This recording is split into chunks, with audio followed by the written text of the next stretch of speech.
Breaking news आपको देंगे कि इलेक्ट्रिक की निजकारी के खिलाफ दरखास्त समाअत के लिए मुकर्रर कर दी गई है। चीफ जस्टिस की सरबराही में 3 रुकनी बेंच 5 जून को समाअत करेगा। जस्टिस आयशा मलिक और जस्टिस अतर मिनुल्लाह बेंच का हिस्सा होंगे। मजीद बात करेंगे बोल न्यूज़ के नुमाइंदे जुल्करनैन हमारे साथ मौजूद हैं। जुल्करनैन बताएगा क्या तफसीलात हैं। देखिए, जमात इस्लामी ने बुनियादी तौर पर 2015 में की इलेक्ट्रिक की निजकारी के खिलाफ दरखास्त में कि इलेक्ट्रिक की निजकारी को कलअदम करार देते हुए जो मामला है वापस वफाकी हुकूमत के सुपुर्द किया जाए, उसको पहले सिस्टम था बिजली की सप्लाई का उसको बहाल किया जाए, ये सदा की गई है। इस पर चीफ जस्टिस की सरबराही में 3 रुकनी बेंच है जिसमें जस्टिस आयशा मलिक और जस्टिस अतर मिनुल्लाह शामिल हैं।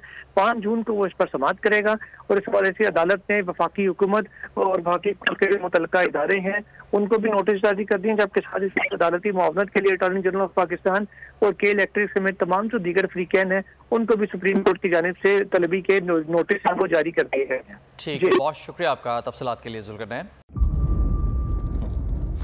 इंतजार था ना, चलो इस बार वो करते हैं जो इससे पहले किया ही नहीं। किस्मत की आंखों में आंखें डाल के जीतना होगा। सब में है शेर जैसी राह, जर्रा जर्रा भी हर कंटेस्टेंट को लगेगा पहाड़। लड़खड़ाना नहीं है, खोल दो अपने पंख अगर आसमान छूना है। अबे लग रहा है ये सब पहले भी कहीं सुना है। एंटरटेनमेंट की गारंटी जनाब, क्योंकि यहाँ खेलोगे कूदोगे तो बनोगे नवाब। खुश रहो पाकिस्तान।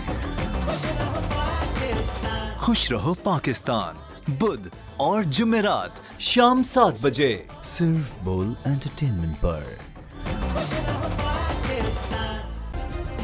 सब्सक्राइब करें और बेल दबाएं ताकि कोई खबर रह न जाए।